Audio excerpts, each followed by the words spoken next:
निर्मलालाई चिन्नुहुन्न चिन्दिनँ म एक दुईचोटि मात्र देख्यो उसको क्लासमेट हो उसको देखेको मात्र जस्ट एक दुईचोटि सबै साथीलाई चिन्छ भन्ने ग्यारेन्टी पनि हुँदैन सरकारले त जेल हाल्नु पर्ने हो नेपालमा जेल छैन र अहिलेसम्म जेल त छ किन नहालेको अहिलेसम्म जेल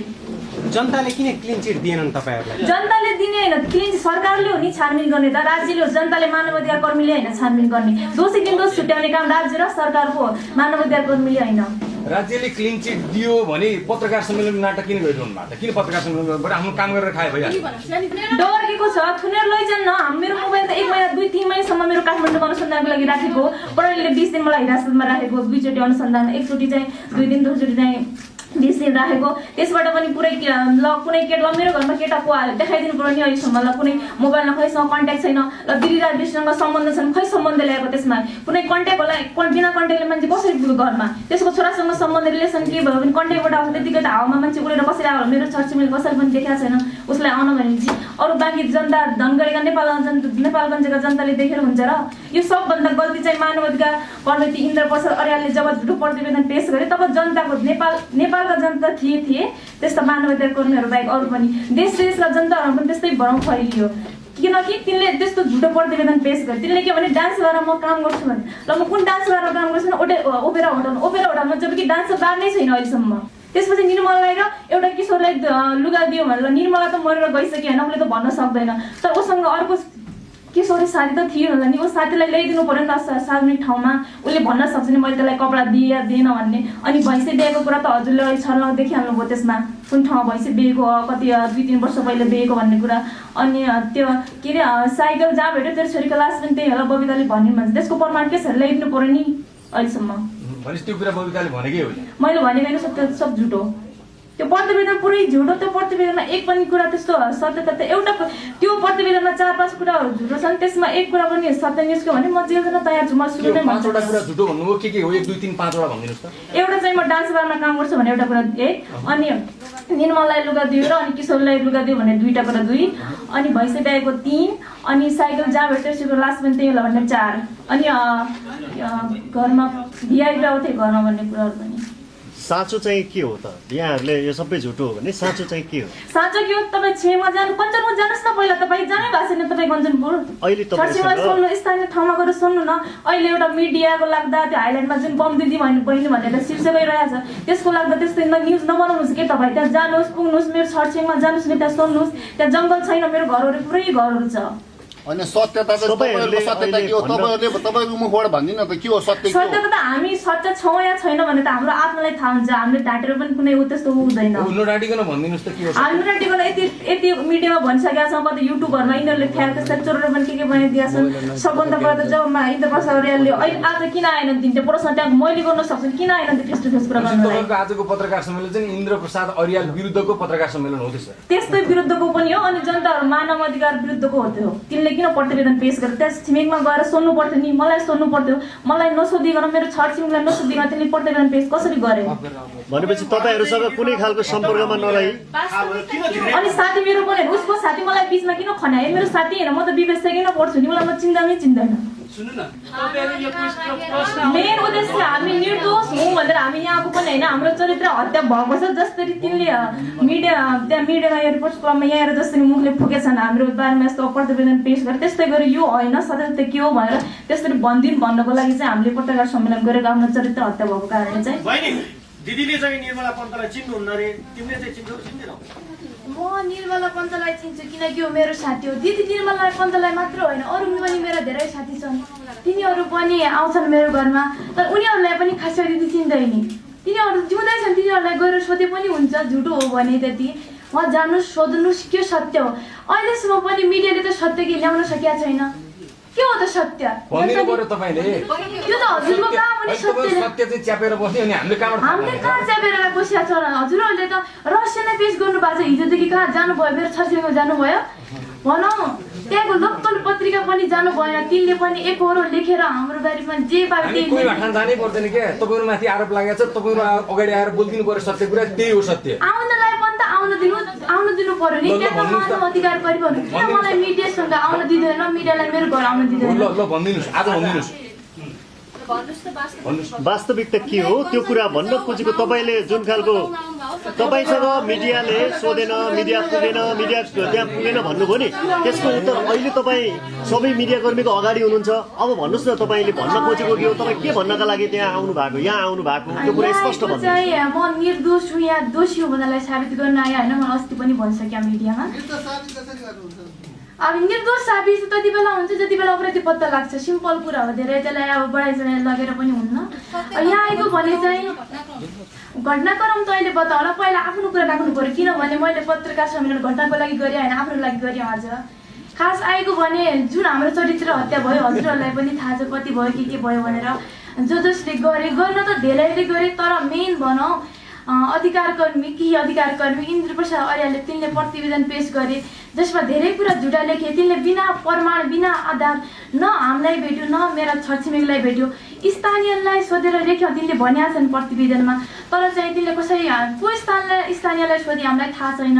तर हामीले र हाम्रो स्थानीयलाई सोधेका छैनन् त्यो अहिले त्यहाँ हेर्नु पनि सक्नुभयो हाम्रो छरछिमेकीको भिडियो त्यहाँ आज गएर पनि हेरेर पनि हुन्छ त्यहाँ सोधपुछ गरेर तर उनले एक फोहोरो भनौँ यहाँ काठमाडौँमा एक घरको कुनामा बसेर उनले प्रतिवेदन पेश गरेका छन् उनले न मलाई भेटेका छन् न मेरो स्थानीयलाई भेटेका छन् अब उनलाई हामीले बोलाए यहाँ हामीले खास पत्रकार सम्मेलन गरेपछि उन र हामी फेस टु फेस कुरा गरौँ भन्नको लागि हो तर उनले चाहिँ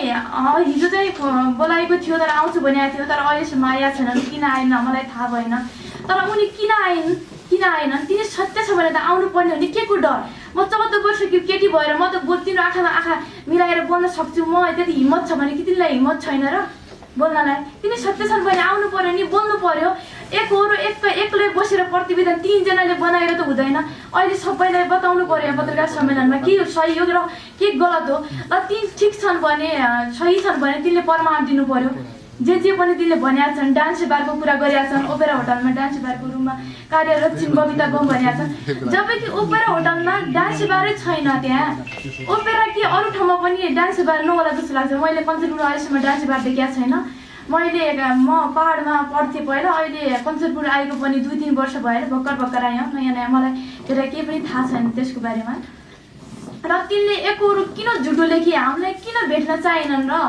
उति बेला पनि तिनी नगएर एकहोरो झुटो लेखे अहिले पनि भेट्न चाहनन् के कारण के हो ल उनले त झुटो लेखेका सत्य चाहिँ यो हो भनेर भनिदिनुस् क्या तपाईले सत्य त भने नि डान्स बारमा काम गर्ने भनेको छ ऊ पढ्ने हो डान्स बारमा काम गर्ने त होइन उहाँ कलेजमा नाम होला एडमिसन होला दिनदिनै जाने वा रेकर्ड होला तिनले एकहोरो लेखेर त हुँदैन यो चाहिँ प्रतिवेदन झुटो हो हामी यो छैन भन्ने खालको क्लियर गर्नुभयो होइन अब तपाईँ प्रसङ्गमा जान खोजेको चाहिँ के हो भनेदेखि तपाईँले हामीलाई चाहिँ झुटो कुरा चाहिँ नबुझिकन लेखियो भन्ने कुरा क्लियर गर्नुभयो है अब भन्न खोजेको सत्य चाहिँ के हो र उहाँसँग निर्मलासँगको सम्बन्ध भनौँ न त्यसपछि गएर तपाईँको चिन्जान नजिकको रिलेसन जुन छ नि जुन तपाईँहरू आउने जाने क्रमहरू त्यो भनिदिनुहोस् न स्पष्ट तपाईँको मुखबाट सुनौँ न हामी तिनले चाहिँ प्रतिवेदन 100% झुट लेखेको छ हामीले पहिला पनि भने अहिले पनि भन्छु तिनी अहिले पनि म तिमीलाई मौका दिन्छु एक मौका तिनी के होस् भन हामी गलत छौँ भने तिमीले प्रमाणित गरिदिनु पर्यो हामी जेलजनालाई तयार छौँ मैले भनिसकेँ अस्ति पनि तिमीले प्रमाणित गरिदिनु पर्यो तिमी आफू शिक्षित भएर एकातिर तिनी वकिल हुन् एकातिर अधिकारकर्मी हुन् तिमीले कसरी लेखेको त भन्छु हाम्रो त तिनीसँग के दुश्मनी पनि त होइन चिनजान पनि होइन के फाइदा के स्वार्थ त के तिम्रो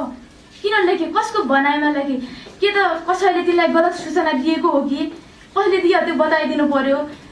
किन लेखे तिम्रो के स्वार्थ छ तिमीले बताइदिनु पर्यो र यो प्रतिवेदन 100% झुट हो निर्मला र मेरो सम्बन्ध चाहिँ ऊ मेरो साथी हो एकअर्काको घरमा आउने जाने गर्थे निर्मला चाहिँ मेरो घरमा धेरै चोटि आएको छैन 2-3 चोटि मात्र आएको छि मेरो चाहिँ सधैँ हुन्थ्यो किनकि निर्मलाको घर र उसको निर्मलाको र मेरो स्कुल सँगै थियो त्यसले मेरो सधैँ हुन्थ्यो त्यो दिन चाहिँ के गर्न बोल्नु भएको तपाईले अब अरु भन्दा पनि यहाँ क्वेशन भने नि पहिला दिदीले त अरु साथीलाई पनि चिनिया छैन मेरो अरु साथी पनि त निर्मला भन्दा पनि बढी चोटि आइसकेको छ आइरानी गरे दिदीले चाहिँ चिनिया छैन एउटै घरको दिदी मैले भने नि मेरो अरु साथीलाई पनि चिनिया छैन कि निर्मलालाई मात्र चिन्नु र अरूलाई नचिन्नु त भएन चिन्ने भयो त सबै साथीलाई चिन्नुपर्ने हो नि मेरो कति साथी कति धेरैचोटि आइसकेको छ त्यसलाई पनि चिन्दैन मतलब गइरहेको दैन भने अब मैले कि चिन भनेर भन्नाले हामीले बुझ्न खोजेको कुरा के हो भने तपाईँको घरमा आउने जाने निर्मला गर्नुहुन्थ्यो भने हजुर दिदीले चिन्नु हुन्थेन कि निर्मला भन्ने यो हो भन्ने कुरा थाहा थिएन कि भन्न त्यो क्लियर गर्न खोजेको कि त्यो बुझ्न चाहेको चाहिँ त्यो हो क्लियर भनेको दिदीले त्यसो अहिलेसम्म बोल्या पनि छैन त्यसको नाम निर्मला हो भने पनि थाहा थिएन अहिले घटनापछि थाहा भयो त्यो दिन मात्र एकचोटि खाना खाने हो बहिनी भनेर मात्र सोधेको थियो भइहाल्यो त त्यो यो घटनाक्रममा चाहिँ बम दिदी बहिनी मुच्चिनुको मुख्य कारण चाहिँ के होला मुख्य कारण के हो मलाई चाहिँ अब त्यसको बारेमा मलाई थाहा छैन तर म भन्छु 1-1.5 महिनासम्म हामीलाई दोषी बनिया थिएन कसैले पनि बनिया थिएन आन्दोलन 2-3 निर्मला घटना भएको 2-3 दिनपछि भएको हो मैले पनि देखेँ तर उति बेला चाहिँ निर्मलाको हत्या खोजी गर्नुपर्छ भनेर मात्र सामान्य रूपमा थियो तर पछि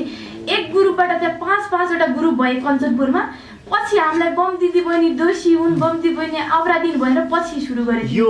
यहाँहरूलाई 2-3 महिनापछि बल्ल बम दिदी बहिनी दोषी हुन् भनेर सुरु गर्नेहरू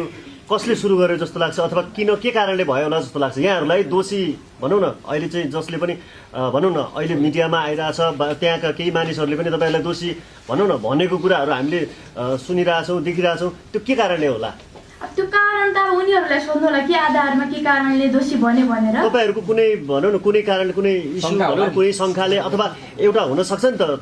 तपाईँहरूलाई कुनै दुश्मनी भएको कारणले पनि भनेको हुन सक्ला रे दुश्मनी त कसैसँग पनि त्यसो यति गहिरो दुश्मनी थिएन अरूलाई ज्यानमा र केसमा फसाउने गरेर अब तिनीहरूले किन गरे थाहा भएन अब शङ्काको कारण भनेको निर्मला मेरो घर आयो मेरो घरदेखि गइसके त्यो हो अब तिनले भन्छन् निर्मला गएको कसैले देखाएको छैन तर 4 बजे साइकल त देखाएको छ नि 10 गते धना भण्डारी र उनको छोरा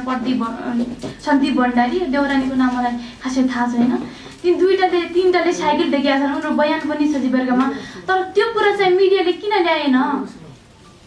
त्यो ल्याउनु पर्ने हो नि सत्य त त्यो प्रमाणित भइसकेको कुरा हो सत्य पनि त्यही हो तर त्यो कुरा ल्यायो भने बम दिदी पनि निर्दोष हुन् भन्ने साबित हुन सक्छ भनेर कसैले पनि ल्याउन चाहेनन् र निर्मलालाई बमको घरबाट जान देखाएको छैन भन्ने कुरा सबैले भने साइकल 10 गते 4 बजे भेटिया छ उकुबारीमा भनेर कसैले भनेनन् अहिलेसम्म पनि त्यसको चर्चा छैन तर साइकल चाहिँ 10 गते उकुबारीमा 4 बजे देखिसकेको छ त्यो प्रमाणित पनि भइसक्यो त्यसै कारणले निर्मला मेरो घरदेखि गइसक्यो भन्ने पुष्टि पनि भइसक्यो तपाईले चाहिँ साइकल कति बजे देख्नुभयो मैले त साइकल अहिले पनि देखेको छैन अब उनी देख्ने मान्छे छन् जिउँदै छन् उनीहरू धना भण्डारी र उनको छोरा सन्दीप भण्डारी तिन दुईटा कञ्चनपुरमै छन् तिनले घाँस काट्ने बेला देखाएर रहेछन् 4 बजे साइकल उनले बयान पनि दिइसकेका छन् हामीले पनि भर्खर थाहा पायौँ अहिलेसम्म थाहा थिएन तर यो कुरा चाहिँ कसै मिडियाले पनि लिएको छैन कसै पत्रकारले पनि लिएको छैन अहिलेसम्म तपाईहरू आरोपित भइरहँदाखेरि तपाईहरूले चाहिँ प्रयास गर्नुभयो को चाहिँ हो दोषी भनेर बुझ्ने प्रयास त अब गर्न मौकै मिलेन किनभने घटनाको दोस्रो दिन हामीलाई हिरासतमा लिइसकेको थियो दुईटैलाई त्यसपछि त्यसै भनौँ तारिकमा रह्यो आन्दोलन उठाए पछि चर्काए आज हिरासतमा राखी के कार्य गरियो बुझ्ने म अहिलेसम्म पनि मिलेको छैन दोषी को पत्ता पनि लाग्न सकेको छैन अहिलेसम्म